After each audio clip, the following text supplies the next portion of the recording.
네, 안녕하세요. 슬기로운 사진생활 세 번째 강의를 맡은 치과의사 유현상입니다. 반갑습니다. 자, 우리가 지난 시간에는 노출, 그 다음에 화각, 그리고 색, 초점, 그 다음에 이제 플래시, 그 다음에 카메라의 기본적인 조작법, 그 다음에 치과에서 카메라를 어떻게 세팅할까에 대한지 우리가 2시간에 걸쳐가지고 말씀을 나눠드렸어요. 자, 오늘은 조금 이제 실전편이에요. 이제 그걸 가지고 우리가 이제 치과에서 과연 어떻게 활용할 건가에 대한 내용이 들어가 있습니다. 그래서 오늘은 치과 임상 사진 촬영의 실제 가장 많이 찍는 오분할 사진을 어떻게 찍을 건가, 부위별 규격 사진을 어떻게 찍을 건가, 술식 중간중간에 환자와 대화를 하거나 아니면 증례를 만들기 위한 사진을 어떻게 찍을 것인가, 기공물 사진 같은 거는 어떻게 찍을 것인가, 그 다음에 우리가 이제 조금 이제 심미적인 파트로 들어갔을 때 난 좀 전체부를 좀 예쁘게 찍고 싶은데 그런 스트로브를 사용하는 데 있어가지고 어떤 종류와 그 특성들, 그 다음에 추천되는 조합, 그에 대해서 우리가 좀 살펴보도록 하겠습니다. 네, 오늘 내용이 사실은 굉장히 좀 중요하고 메인이긴 해요. 우리 치과 사진은 규격 사진이라고 볼 수 있죠. 보면 항상 촬영 부위와 매수가 일정하죠. 특히 교정치과 같은 데 보면 그 환자 사진 코드를 보통 뭐 A, B, C, D 이런 식으로 하는데 보면 이제 그 변화 추이를 알 수가 있죠. 말 그대로 이거는 우리가 사진이 아니고 진료용 자료인 거죠. 거의 차트에 준할 정도로. 어떤 경우에는 우리가 뭐 차트로 볼 수 없는 부분을 사진이 보여주니까 훨씬 더 중요한 게 되는 거죠.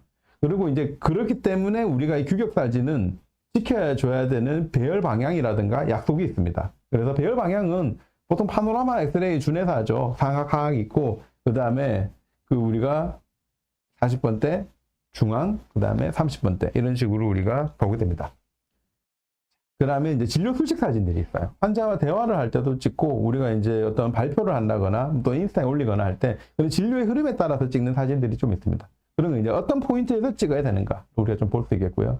기공물 사진은 우리가 이제 요즘에 이제 심미치료라든가, 뭐 일반 보철치료도 이제 기공물 사진을 많이 찍죠. 인스타에 올릴 때, 요거 예쁘지라고 하고 있는데, 그런 경우가 많은데, 이런 경우는 이제 기공물이 주인공이 되잖아요. 그러면 어떻게 하면은 배경을 조금 더 깔끔하게 해서 더 주인공으로 만들어줄 거냐? 가 됐고, 그 다음에 이제 많은 분들이 항상 이제 꿈꾸는 심미 사진, 이제 트윈 플래시라든가 이런 걸 이용해서 똑같은 작품이라도 조금 더 팬시하게 보이게 사진을 찍을 수 있는 방법이 없을까에 대해서 한번 고민해 보도록 하겠습니다. 먼저 규격 사진인데요. 규격 사진은 오분할과 이제 부위별 규격 사진으로 나뉩니다. 규격 사진은 지난번에 우리가 배율에 대해서 얘기를 했죠. 원래는 그 배율에 맞게끔 딱딱 찍는 방법이 있어요. 수동 초점을 이용하게 되죠.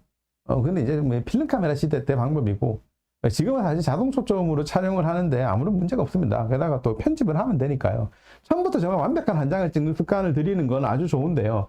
그렇다고 해서 그것 때문에 스트레스를 받아서 아예 사진을 안 찍는 것보다는 편하게 찍는 습관을 들이고 조금씩 나아가는 게 더 낫습니다. 배율에 대해서 제가 개인적인 이건 얘기인데요. 사람마다 치아 크기도 다르고 앞궁 크기도 다르고 또 치은 태축의 정도에 따라 가지고 우리가 찍어야 되는 범위가 좀 달라지게 되죠. 그러니까 어떤 고정된 배율로 뭐 예를 들어서 뭐 교환면 찍을 때는 뭐 1.3대 1 뭐 이렇게 우리 고정된 배율로 모든 사진이 커버되지가 않습니다. 1.8대 1인가? 저도 잘 안 해오고 있거든요. 결국 이 추천 배율이란 거는 트레이로 치면 M 사이즈 트레이와 같은 거예요. M 사이즈 트레이로 모든 사람 앞궁을 다 우리가 알지네이트 인프레션을 뜰 수가 없잖아. 환자분에 따라서 트레이를 다른 걸 써야 될 때도 있고, 즉 배율을 조정해야 될 때도 있고, 즉 배율이라는 어떤 고정된 값에 집착하는 것보다는 내가 생각하는 이 사진 속 프레임에 앞궁은 이렇게 들어가고 치아는 이렇게 배열되고 그거를 머릿속에 그림을 그려놓는 게 훨씬 중요한 거죠. 그래서 저는 제가 찍어야 되는 그 구도와 프레임을 기억을 하고 그 프레임 안에 대상을 넣은 다음에 거기서 초점을 맞춰서 AF 촬영을 하고 있습니다. 즉 사진을 일정하게 찍는데 도움을 주는 이 배율은 수단이잖아요. 근데 이 수단을 오히려 앞세워 가지고 그 목적보다 앞세우면 안 돼요. 가장 중요한 건 적절한 프레임 내에 피사체를 위치시킨다는 그거지.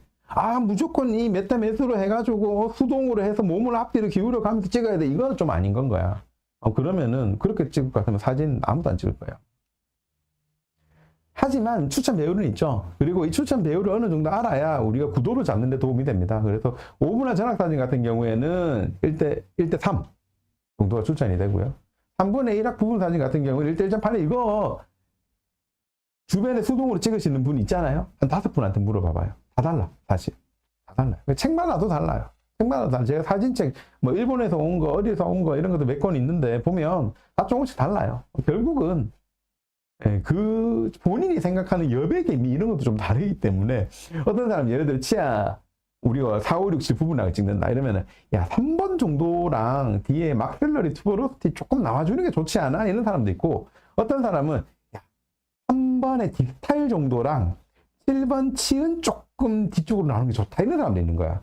그러니까 이게 본인이 생각하는 구도가 다 다르거든요. 법으로 정해놓은 것도 아니고. 그러니까 당연히 추천되는 배율도 다를 수밖에 없습니다. 하나의 렌즈나 카메라를 우리가 다 찍을 수 있을까? 우리가 일반적으로 치과 임상 사진 찍는 데는 거의 뭐 규격화된 어떤 카메라나 렌즈가 있죠. 하지만 내가 조금 더 나아가서 내가 어떤 조금 더 좀 팬시한 사진을 찍고 싶다고 하면 좀 어려울 수도 있어요. 그럴 때는 전용 카메라와 렌즈 구성이 필요할 수도 있습니다. 아까도 지난 강의에도 말씀드렸지만 이 카메라는 정직합니다. 돈 들인 만큼 나와요. 내가 가지고 있는 걸로 더 비싼 걸로 그것만이 되는 효과를 더 싸고 더 싼 카메라 렌즈로 절대 구현할 수가 없습니다. 포토샵은 가능할지 몰라도. 그래서 우리 광학적인 특성으로 나타나는 것들은 절대 구현이 불가능합니다. 그래서 내가 어떤 걸 찍고자 하는데 그게 그 렌즈로만 필요한 경우라면 그걸 사셔야 됩니다. 자, 5분할 표준 임상 사진을 한번 볼게요. 교정과에서 엄청 많이 보는 거죠. 저런 식으로 됩니다. 위에는 상하교환면, 아래쪽은 하하교환면, 중앙에는 센터. 그 다음에 40번대, 30번대. 우리 파노라마하고 같죠? 교환면이 정중선하고 잘 맞아야 되고, 교합평면이 어느 정도 커브 스피드를 잘 가지고 있어야 됩니다. 이런 식으로 되겠죠. 네. 정면군의 사진부터 한번 살펴볼까요? 보면 교합평면이 약간 수평이거나 약간 굳히고 올라가는 스피 만곡을 이루어야겠죠. 정중부가 정중앙에 있어야 되는 거 당연합니다. 그렇죠? 초점은 일반적으로 상악중절치 사이에 찍혀야 됩니다. 그러니까 상악중절치 사이에 초점이 찍히면서 굳히부까지 나오는 심도를 가져야 되는 거죠. 모든 치아가 다 나오게. CO로 교합하고 시운도 위아래로 비슷하게 보이는 게 조화롭습니다. 이런 식으로 찍습니다. 보통 뭐 체어를 조금 모디파이드 스파인 포지션 정도로 하고 뭐 보통은 7시에 우리가 보통 브라켓 있는 그쪽 자리에 있게 되니까 환자 쪽으로 몸을 기울여야 되는데 쉽지 않죠. 그래서 환자를 고개를 약간 술자 쪽으로 돌려서 찍으면 됩니다. 이때 리트렉터를 너무 입에다 바짝 붙이게 되면 그 보이는 뷰가 좀 제한적이거든요. 그래서 약간 부풀리면서 앞으로 이렇게 약간 이게 좀 당겨주는 게 좋아요. 교환면 사진은 전체 최후방구치까지 나와야 되고 포커스는 호구치와 대구치 사이 정도가 됩니다. 조기 초점을 맞추면 전체적으로 교합 그 초점이 맞는 사진을 얻을 수가 있습니다. 이게 미러뷰이기 때문에요. 사진을 편집할 때 반드시 한번 뒤집어 줘야 됩니다. 뒤집기를 해줘야 되는 거예요. 그러니까 미러를 쓰면 한번 뒤집어 줘야 돼요. 상하교환면은 또 이렇게 찍습니다. 뭐 체어 포지션은 그대로고요. 약간 부풀리듯이 하고 중요한 거는 미러에 초점을 맞춰야 된다는 거죠. 이런 식으로 찍게 됩니다. 미러를 이용한 사진은 중요한 게 미러라 피사체를 최대한 띄어야 돼요. 무슨 말이냐, 직원들한테 우리가 9치부 457 미러로 찍으라고 하면 미러 끝단을 치아에 툭 붙이고 있어. 그러면 안 돼요. 미러를 치아나 이렇게 좀 넓게 띄워야지만 우리가 멀리서 이렇게 바라보듯이 전체적으로 담을 수가 있거든요. 그래서 미러를 최대한 띄울 수 있는 만큼은 내가 찍으려는 부분하고 좀 띄워야 된다. 그래서 하악 같은 경우에도 미러를 저 7번 치아에 붙이면 안 됩니다. 붙이면 안 되고 최대한 미러를 뒤로 밀어가지고 멀리 최대한 띄울 수 있는 만큼은 띄워야지 교환면이 넓게 우리가 예쁘게 나오고요. 포커스는 역시 5번과 6번 부위고 혀를 눌러서 찍을 때도 있고요. 혀를 뒤로 넘겨서 찍을 때도 있거든요. 근데 이제 혀가 앞에 내밀어져 있으면 혈측 부분이 가려지는 경우가 많으니까 이왕이면 혀를 후퇴시키거나 아니면 혀를 아예 미러로 뒤로 눌러서 찍으면 좋은데 그런 환자분은 좀 아파요. 어쨌든 혀를 최대한 좀 안 보이게 찍는 게 좋다. 하악교환면 사진 찍는 게 사실 조금 괴롭죠. 그래서 좀 몸도 숙여야 되고, 예, 역시 리트렉터를 우리가 후크를 이용해가지고 최대한 이렇게 현지 쪽에서 이렇게 좀 많이 부풀리면서 당기고 거울은 깊숙하고 좀 들어 올리듯이 해야 됩니다. 현면 사진은 직접법과 간접법이 있는데 저는 직접법만 설명드릴 거예요. 직접법은 이제 우리가 앵글 와이더라고 해가지고 리트렉터 중에서도 좀 이렇게 좀 길쭉하게 생긴 걸 써야 됩니다. 둥근 리트렉터, 약간 둥그스름한 거나 원피스 리트렉터로는 9치부 6번, 7번 교합 관계를 제대로 찍기가 어려워요. 그래서 앵글 와이더라는 거를 이용하시는 게 좋습니다. 그래서 저 길게 찍어서 우리가 교합 평면이 중앙에 오고 이제 포커스는 부치부가 되겠죠. 교합시켜서 찍으시면 됩니다. 전치부가 약간 비춰도 되고요. 저는 보통 30번 때 교합면 사진을 찍으면 10번, 40번 때의 측절치나 견치 정도가 살짝 보이는 정도까지 찍습니다. 자, 그 다음에 직접법을 찍는 방법이 최대한 당겨야 돼요. 최대한 당겨야 돼요. 이게 그냥 뺨이 하나니까 안 당겨지잖아요. 그럼 여기서 당기려고 하면 이쪽에 좀 풀어줘야 돼. 그래서 이쪽은 리트랙터로 오히려 좀 작은 걸 쓰는 경우도 있어요. 그래서 어떤 경우는 앵글 와이더 쓰고 작은 리트랙터 쓰고 이런 경우로 해서 우리가 사진을 찍으면 조금 앵글 와이더를 확실히 당길 수가 있습니다. 자, 이제 부위별로 한번 살펴보겠습니다. 사진의 정중부가 치아에 위치하면 왜 주인공이니까 하고 치은이 반드시 같이 나와야 되겠죠. 그리고 여기서부터는 이제 타겟팅하는 포토거든요. 그래서 내가 무엇을 찍을 건지에 대한 목적의식이 있어야 돼요.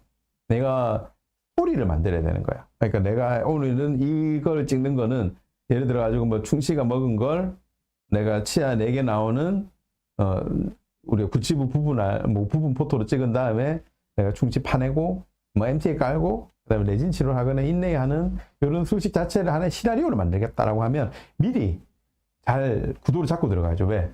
과거로 돌아갈 수 없거든. 잠깐만, 나 이거 이미 충치 팠는데 이 부분 제대로 안 나왔네. 아까 찍은 거야. 이러면 이거 못 돌아가는 거잖아요. 이거 이제 케이스 하나 날아가는 거예요. 그러니까 무엇을 찍을 건가에 대해 가지고 시나리오를 잘 짜야 되는 거죠. 그리고 뭐 타액과 기포 혈오염 간섭 제거하는 기본이 되겠죠. 자, 제 케이스를 한번 보겠습니다. 이가 깨져서 오신 분인데 신경이 이미 비쳐 보여가지고 엔도를 했어요. 그래서 사진상을 엔도를 했다는 걸 보여주고 깨진 거 이제 레진 수복하는 과정을 이제 찍은 겁니다. 그래서 저렇게 해서 환자분에게도 같이 보여드린 거죠. 그러면 이제 환자 설명용으로도 좋고 뭐 이렇게 이제 누가 봐도 뭘 했구나 글자가 하나도 없어도 우리가 이해를 할 수가 있습니다. 그렇죠? 그래서 사진만으로 대화를 할 수 있도록 만드는 게 임상 술식 사진의 기본이 되겠습니다. 이런 것들이 잘 나와야 되고 치아가 우선 살펴보면 치아가 썩은 치아가 있다면 썩은 부분, 이가 애기들 같은 경우에 맹출 같은 게 뭐 덜 나거나 이런 게 있으면 그런 부분, 플라그나 치석, 스케일링 같은 걸 하셔야 된다 설명드릴 수 있으니까 그런 거랑 환자분의 교모나 파절 상태가 다 드러나는 사진이 좋은 거겠죠.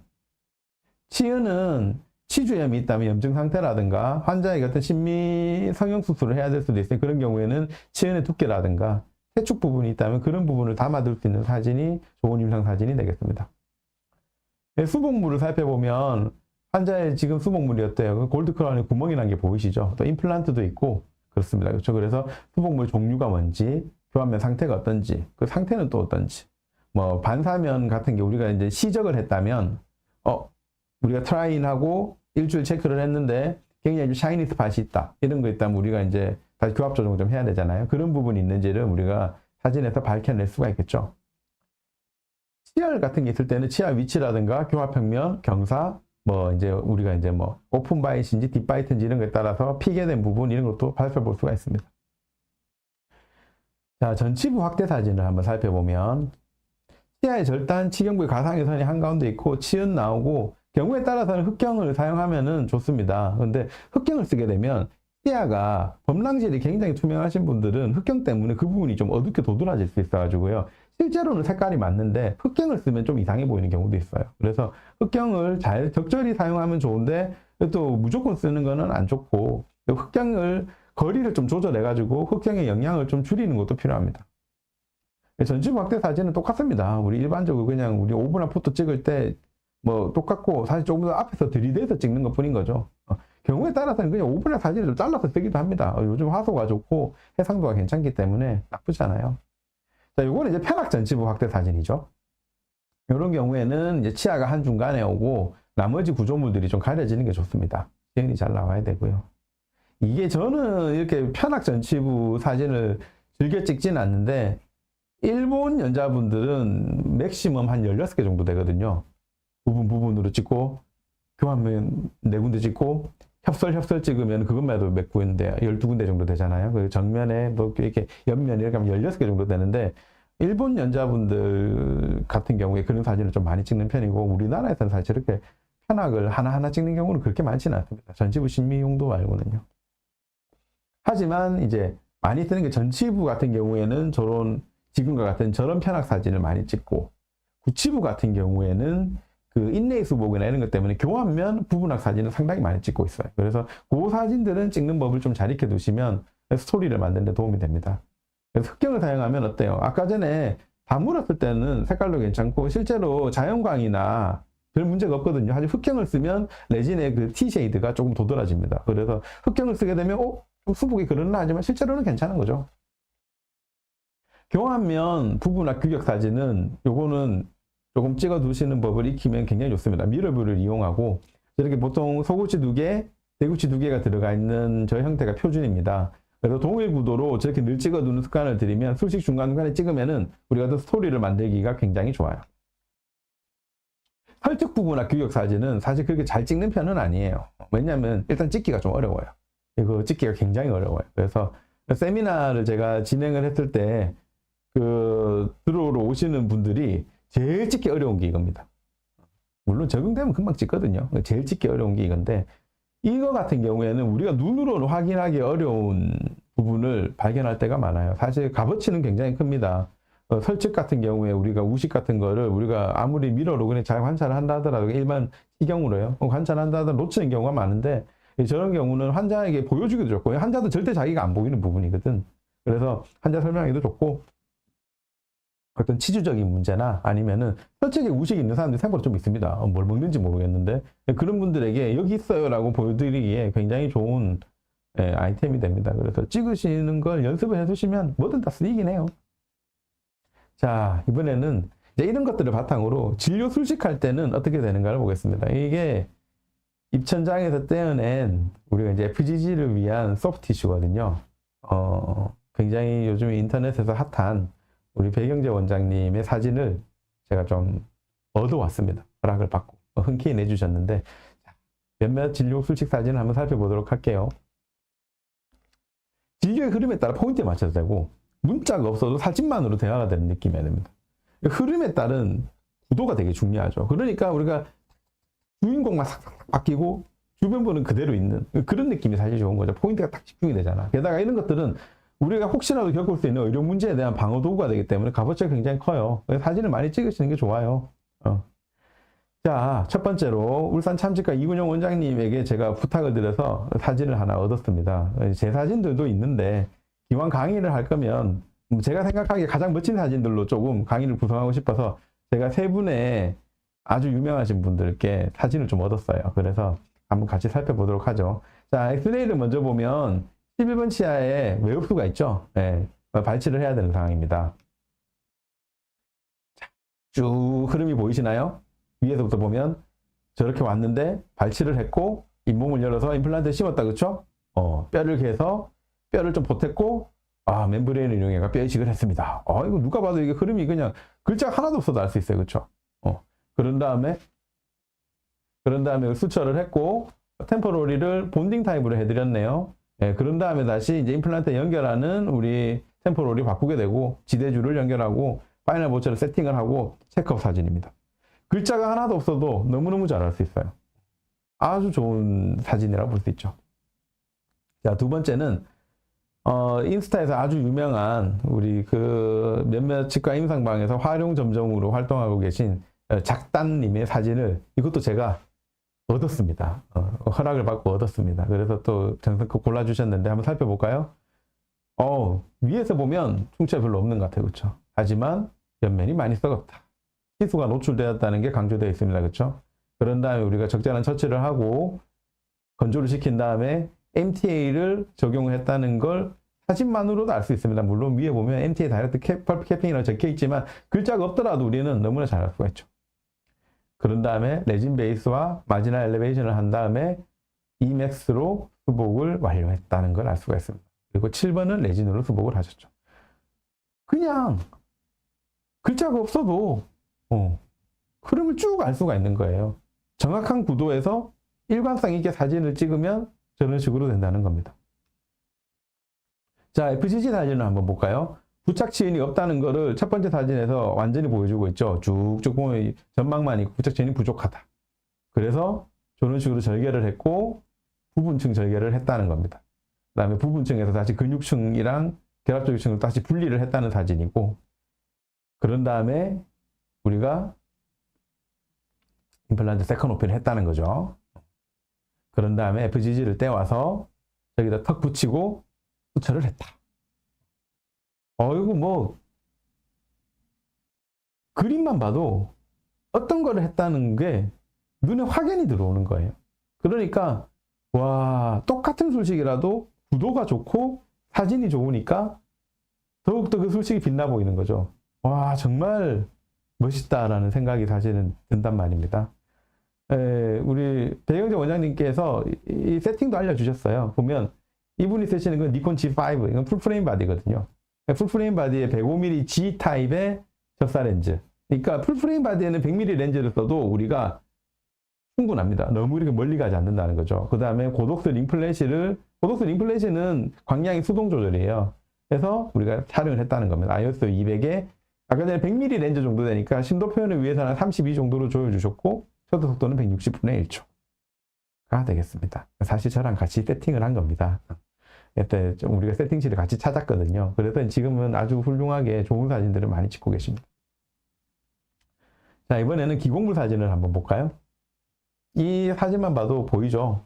모형 다이를 저렇게 만들었고 넷프랩이 저렇고, 보철물이 전원적으로 완성이 되었고 보철물이 중간에 거울로 이용해서 찍었습니다. 이거는 제 사진입니다. 자, 기공물 사진을 좀 예쁘게 찍는 법을 한번 볼게요. 블랙 아크릴을 이용해서 찍는 방법이 있습니다. 블랙 아크릴, 우리가 이제 유리하고는 좀 다른데요. 그 블랙 아크릴이라고 그다지 비싸지 않은 비용에 판매를 합니다. 문방구 같은 데서도 살 수 있고요. 저걸 이용해서 우리가 사진을 찍게 되면 반사가 은은하게 되면서 굉장히 좀 깊이 있는 사진을 찍을 수 있어요. 지금 까만색으로 되어 있는 거는 우리가 이제 포토박스인데, 이거 뭐 있어도 좋고 없어도 좋습니다. 뭐 알리익스프레스 같은 데서 포토박스를 검색하면 한 2, 3만 원 내외로 살 수 있거든요. 그렇게 비싸지 않은 돈이고 공간도 많이 차지하지 않기 때문에 뭐 집가 구석에 두고 사진을 찍기를 좀 좋아하시는 분들은 찍으신다면 별로 그렇게 부담되는 아이템은 아닌 것 같아요. 자, 그래서 저런 구도로 해서 우리가 사진을 찍을 때는 주변부가 안 나오게 찍어야 되겠죠. 그래서 저런 정도의 원본 사진으로 찍을 수가 있습니다. 자르면 아까처럼 되고, 렌처 사진도 역시 블랙 아크릴을 위해서 찍은 거예요. 이거 뭐 사실 흔한 그냥 파샬 렌처거든요. 근데 뭔가 이 블랙 아크릴에서 은은하게 이게 반사가 되면서 이게 뭔가 느낌이 좀 기품이 있잖아요. 그렇죠? 이런 사진은 좀 취미에 가까운 건데, 우리가 기공물 사진을 조금 찍는 거 재미를 들이면은 똑같은 기공물이라서 조금 더 돋보이게 찍을 수 있어요. 이거는 편거울을 이용한 방법이 있는데, 이거 굉장히 많이 쓰는 방식이에요. 편거울, 그냥 우리 일반 그냥 화장품 가게 가면 파는 2,000원짜리, 3,000원짜리 거울이거든요. 물론 전반사 거울을 이용하면은 그 유리만큼의 두께가 안 보이기 때문에 조금 더 좋기는 한데, 전반사 거울을 큰 거를 구하기가 굉장히 어렵습니다. 가격도 비싸고요. 그래서 편거울 정도만 써도 우리가 충분히 분위기가 납니다. 대신에 첫 번째 사진을 보시면 어때요? 편거울 위로 지금 나머지 주변부 배경들이 반사되어 보이죠? 여기 보면 이게 지금 뭐냐면 이 포토박스 위에 조명이거든요.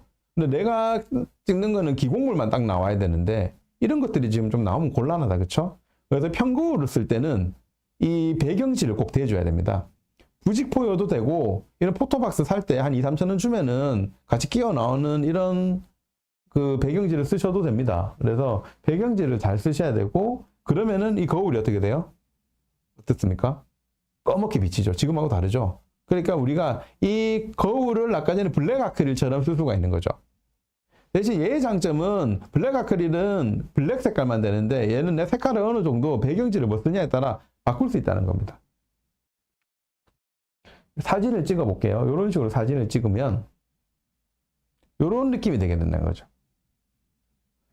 블랙 아크릴하고 뭐가 다르냐면, 블랙 아크릴은 이 아크릴 쪽에 보철물의 그림자만 은은하게 지는데, 편거울을 이용하게 되면 이 보철물이 반사가 되어 가지고 약간 이렇게 좀 뭐랄까 반영처럼 찍히게 돼요. 그래서 이거 나름대로의 굉장히 좀 뭔가 좀 웅장한 느낌이 좀 있어요. 그래서 풀마우스 치료를 한다고 하거나 임플란트 같은 거 할 때 어버트먼트랑 스크류까지 옆에 쫙 세워가지고 사진을 찍는 경우를 많이 보셨을 겁니다. 그래서 편거울을 이용해서 배경지로 어느 정도 가린 다음에 사진을 찍으면 이런 식으로 되고, 아까 전처럼 블랙 아크릴을 이용한다면 조금 더 그냥 무게감이 느껴지는 그런 사진이 되는 거죠.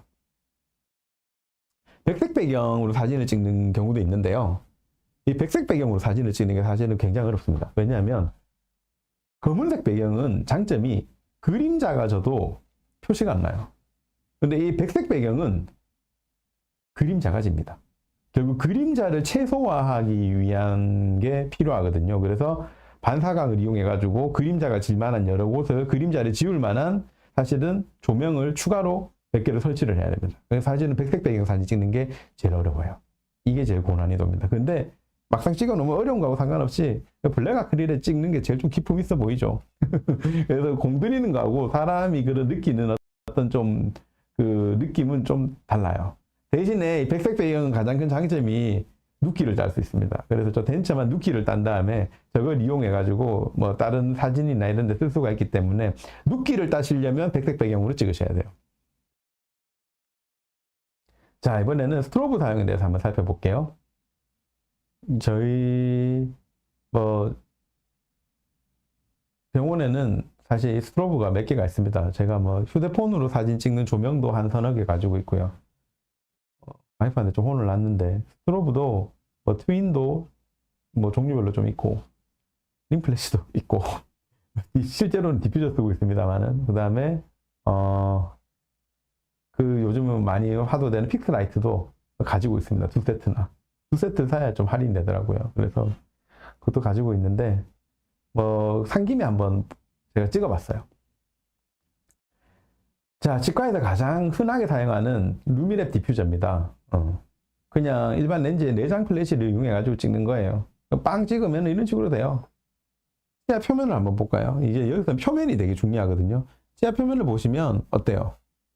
뭐 그렇게 치아의 라인 앵글이나 이런 게 요런 데 약간 살아있고 나머지는 그냥 그렇게 뭐 도드라지지 않습니다. 좀 밋밋한 사진이 되죠. 왜냐하면 광 자체가 정면에서 빵 쏴주는 거기 때문에 빛이 정면에서만 빵 쏴주니까 입체감이 되려면 여기저기서 좀 빛을 쏴줘야 되는데 우리 정면 사진만 봐도 정면에서 사진 찍는 사진관은 없어요. 가보면 적어도 양쪽에 사이드에 하나씩 빛이 있거든요. 왜? 측면에서 이렇게 두 방향에서 사진을 찍어줘야 이 콧날 같은 게 산다고. 입체감이 생긴다고 하죠. 그런데 치아 사진도 마찬가지인 거예요. 저런 모서리 부분을 살리려고 하는데 정면에서만 빵 찍어주면 입체감이 없어져요. 좀 밋밋하게 되죠. 하지만 임상적으로 우리가 환자 설명용이나 그냥 뭐 일반적인 케이스나 교정진료 하는 데는 아무런 문제가 없습니다. 뭐 충분히 쓸 수 있는 정도죠. 링플래시 또 보면 별반 다르지 않아요. 먼저 정면에서 빵 쏴주는 거니까. 대신에 링플래시 같은 경우에는 요 광원이 빛날 때 보면 반달 모양으로 두 개가 빛나거든요. C형으로 이렇게 두 개 딱 빛나는데 약간 길이가 있다 보니까 디퓨저는 점 두 개잖아. 빵 터지는 건데 얘는 C형으로 빵 터지는 거니까 약간 그래도 요런데 좀 산 다음에 사는 느낌? 요거 없던 것도 약간 생기고 약간은 낫다. 근데 뭐 이걸 보고 우리가 막 봤을 때 와 이거 뭐 사진이 좀 멋지다 이런 느낌은 사실 좀 안 들잖아요. 그렇죠? 심미적으로 쓰기에는 별로 좋은 선택은 아닌 거죠. 마카메라지 마카메라. 수술 사진 찍고 이런 경우는 좋은데 우리가 뭐 이걸로 심미를 하겠다고 하면 좀 곤란할 수 있습니다. 자, 그 다음에는 트윈 카메라인데 미리 설명을 드리면요. 이 트윈 카메라는 이 거리가 중요해요. 왜냐하면 입체감이 들려면 멀리서 다양한 각도에서 빛이 오는 게 중요한데 이 팔을 멀리 늘리면 늘릴수록 입체감이 살잖아. 그렇다고 하더라도 링플래시하고는 다른 게 이미 빛이 어떻게 들어가요? 얘는 측면으로 들어가죠. 네, 그러니까 링플래시하고는 이거는 이미 비교가 좀 불가죠. 훨씬 좋죠. 그러다 보니까 어떻습니까? 그래요. 이제 트윈, 그냥 아주 기본형 트윈만 썼을 뿐인데도, 요런 데도 선이 좀 나오고, 요런 데도 선이 좀 나오고, 이에 라인 앵글들이 좀 길게 나오고, 약간 이제 좀 이가 좀 울룩불룩하단 말이죠. 입체감이 좀 살아오르고 있어. 이제 느낌이 약간 온단 말이죠. 자, 이번에는 아예 방향을 뒤로 했어요. 이거는 이 방향으로 찍으면 환자한테 빛이 안 가죠. 이건 이제 반사광을 이용한 거예요. 빵, 빵, 이런 식으로. 여기에서 빵, 빵 되니까 빛이 플래시로 나갈 때는 빛이 방향이 제한적인데 반사가 되면서 빛이 어떻게 돼요? 쫙 퍼지겠죠? 그러면서 치아 쪽으로 들어갈 때도 빛이 좀 오만 방향으로 다 들어가는 거야. 그러니까 이 텍스처가 엄청나게 살아나는 거예요. 포켓 바운서를 이용하면 텍스처가 엄청 살아나고 아까 전에 말씀드렸지만 이 트윈 플래시는 왔다가 뭐예요? 이 팔을 좀 늘려주면 더 왔단 거예요. 그래서 알리익스프레스나 포토매드 이런 데 가면 이걸 또 늘려주는 그런 제품들이 또 있어요. 그러면 빛이 이제 막 더 이제 막 좀 뭔가 좀 오로라 같은 느낌이 들면서 멋진 사진들이 나옵니다. 뽀다시해져요. 이제부터는 약간 이러면서 똑같은 기공부를 해도 우와 하는 느낌이 좀 든다는 거죠. 반사광 촬영이 참 중요한 게 우리가 집에서 집에는 와이프가 있죠. 집에 와이프 사진은 잘 안 찍으니까 여자친구 사진을 찍어준다고 하면 플래시 샀다 해가지고 여자친구 사진 바로 빵 찍으면은 여자친구 이마 번득번득거려. 직광이라서. 그러면 싫어해요. 천장에다가 쳐야 돼. 우리 천장 바운스라고 하거든요. 그 플래시를 켤 때 이 플래시를 여자친구 얼굴을 향하면 안 돼. 천장을 향하거나 벽을 향해야 되는 거예요. 그래야지 내가 땅 찍으면 빛이 천장에서 반사돼가지고 여자친구 얼굴 쪽으로 빛을 샤랄라 하면서 내려준다고. 그걸 우리가 바운스 촬영이라고 하거든요. 치과에서도 마찬가지로 이 바운스 촬영을 했을 때 이미지가 곱고 보드랍고 예뻐진다는 거예요. 이게 바로 바운스 촬영입니다.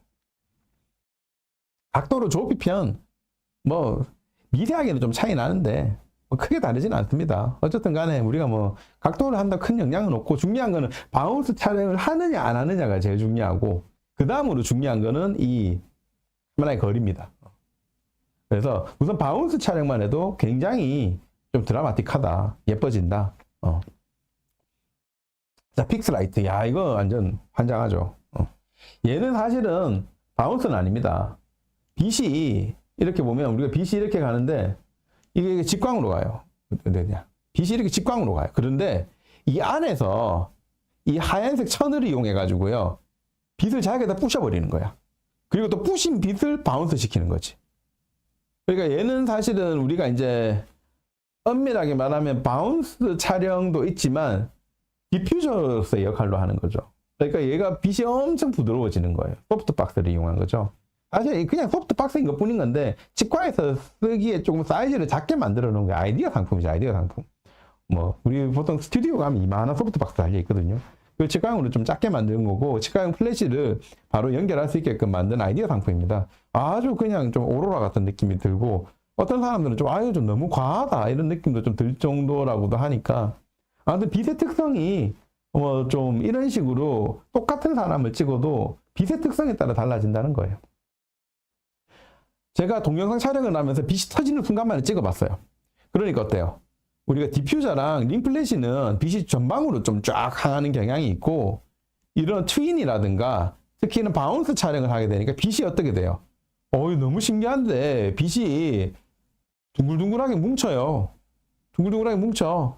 그러니까 빛이 좀 곱다는 거지. 이러니까 우리가 여러 방향에서 빛이 이렇게 쏴지니까 이미지가 굉장히 난반사를 이용해서 조금 텍스처도 달고 고와지는 효과를 가지게 된다는 거예요. 자, 비교를 해보면 이렇습니다. 한눈에. 점점 갈수록 저런 식으로 표현이 되게 되는 거죠.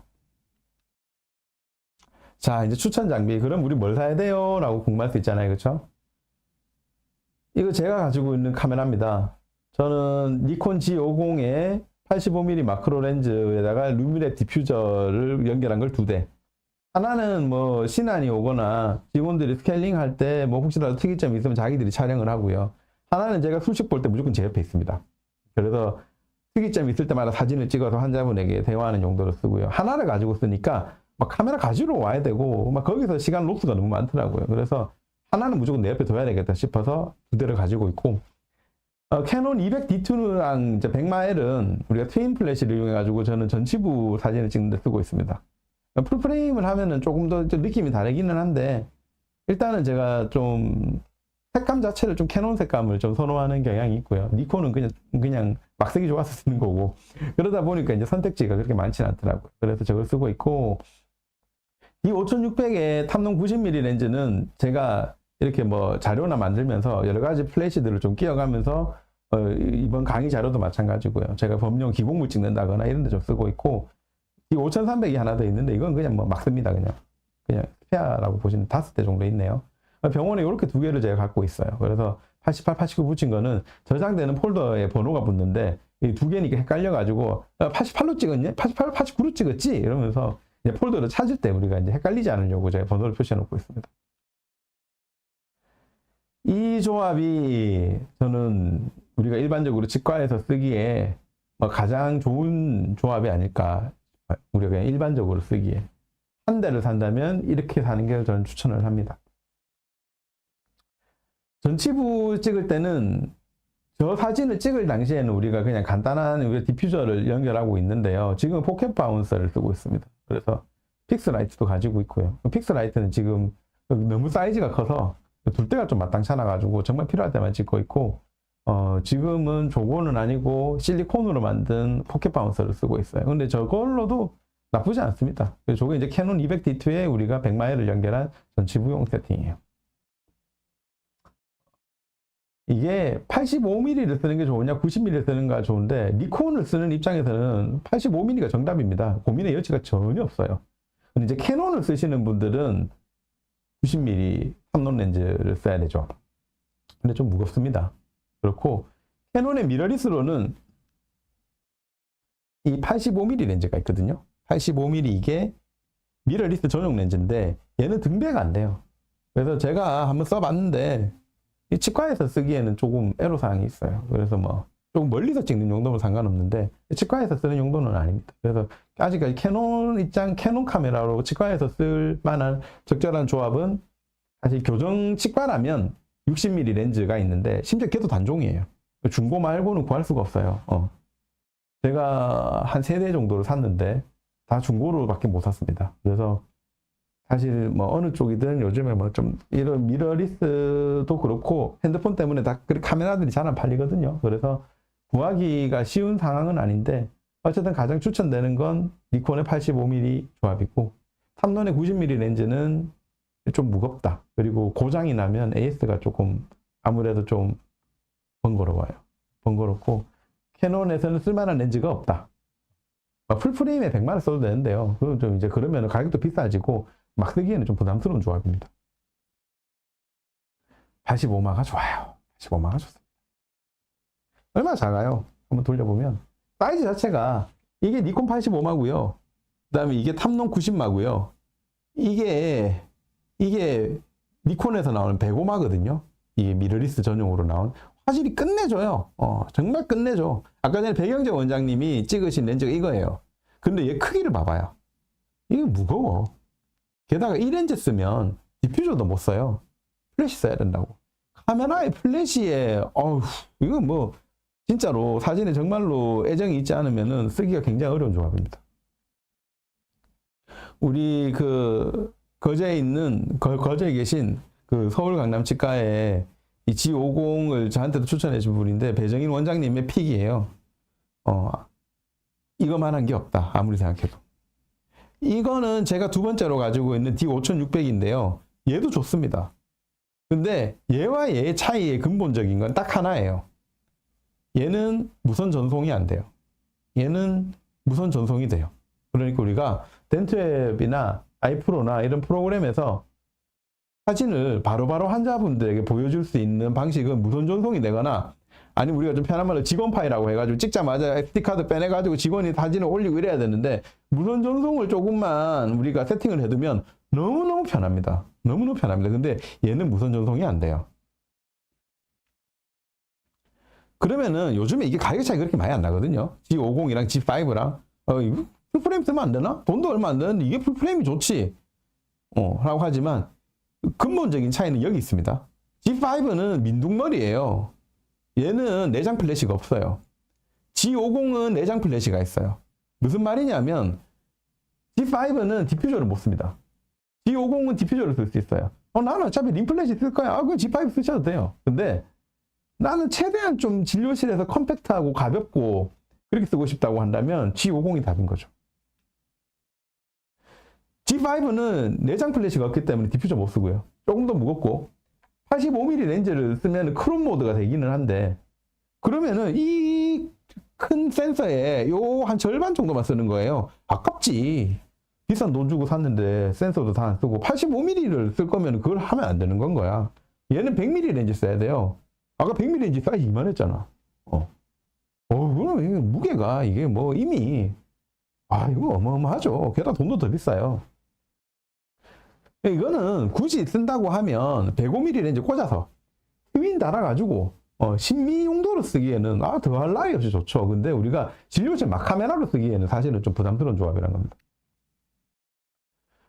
방경환 원장님께서 좀 오타쿠 이러면 안 되지. 다 방송되는 거니까 굉장히 섬세하신 분이거든요. 그래서 이거를 다 정리를 해가지고 제가 좀 이거 좀 사진 좀 달라 그랬어요. 몇 개 추가해서 보면 어때요?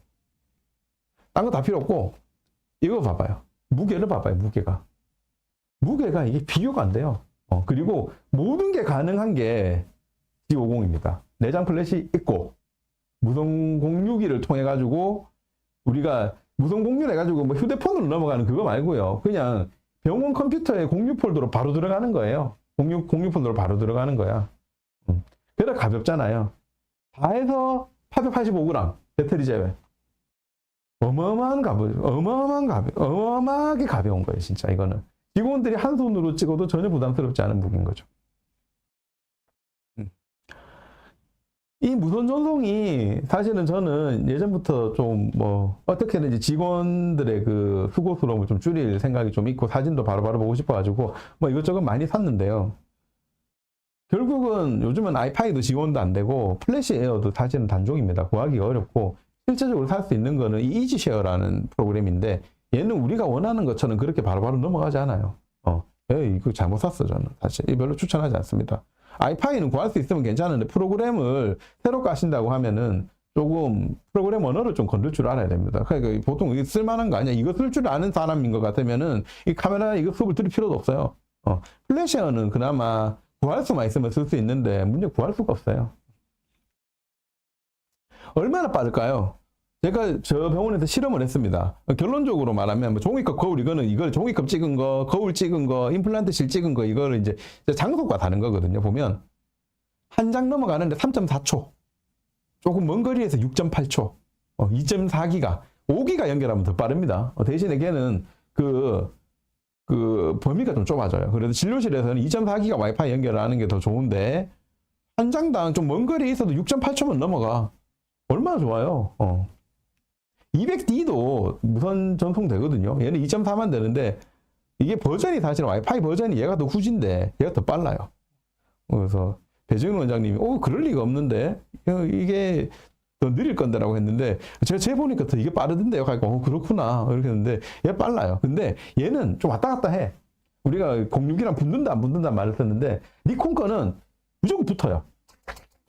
그러니까 켜면 넘어가고 켜면 넘어가. 근데 얘는 잘 안 돼.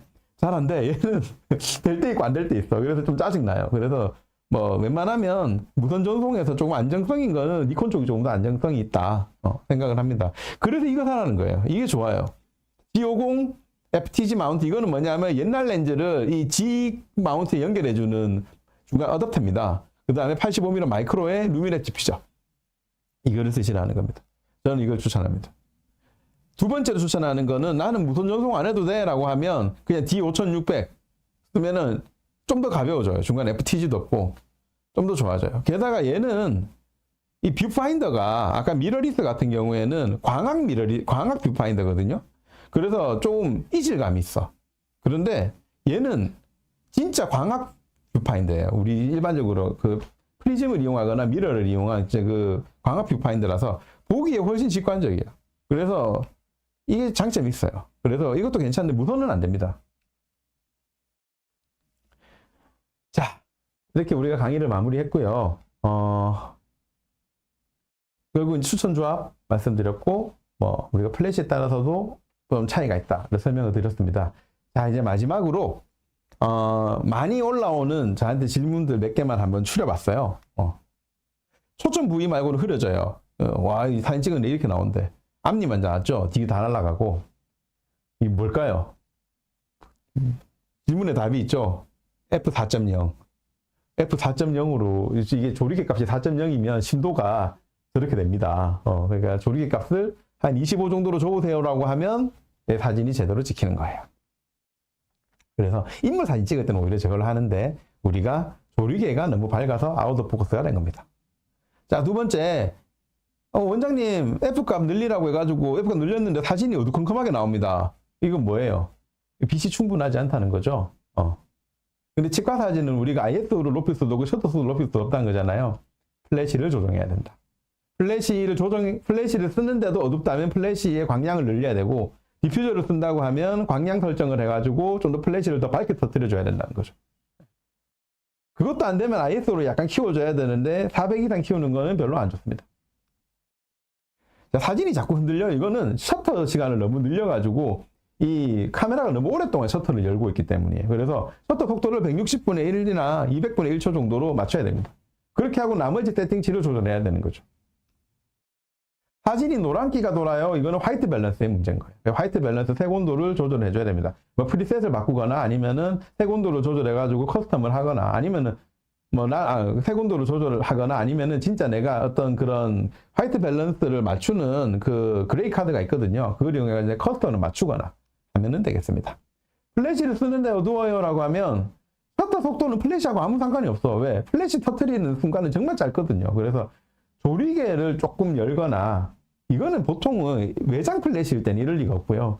디퓨저를 쓸 때 이제 플래시가 좀 상태가 좀 가물가물하면 저런 경우가 있는데, 저런 경우는 조리개를 열거나 ISO를 높여야 되는데 실제로는 플래시를 갈아야 되죠. 그리고 광량 조절을 한번 해보고, 아무튼 그게 안 되면은 수리를 받거나 아니면 외장 플래시로 가야 되겠다. 자, 우리 배경재 원장님 그 사진입니다. 보면 멋있죠. 이런 사진이 뭐 일반인들은 뭐고 이럴 수 있지만 우리에게는 또 보면은 와 멋있다 이런 사진이 될 수도 있습니다. 이런 사진 하나 찍고 싶잖아요, 그렇죠? 수술이 잘 됐다는 흔적이잖아요. 이런 사진도 일반인들이 보면 이거 뭐냐 이러지만, 저 같은 경우에는 이 메탈 위에 이 클래스프 이 복합재가 아주 이렇게 시팅이 잘 되면서 바짝바짝거리는 걸 보면 굉장히 좀 경이로움을 느낍니다. 너무 멋있다 이렇게 느낀단 말이에요. 우리가 이런 사진을 찍는 거는 일종의 뭐 치과의사를 하면서 약간의 재미죠. 카메라를 조금 익히고 이런저런 조금 장난을 치다 보면 우리가 많은 사진을 찍을 수가 있습니다. 그래서 조금이나마 치과 생활에 빛과 소금이 되는 카메라 생활이 되었으면 좋겠습니다. 감사합니다.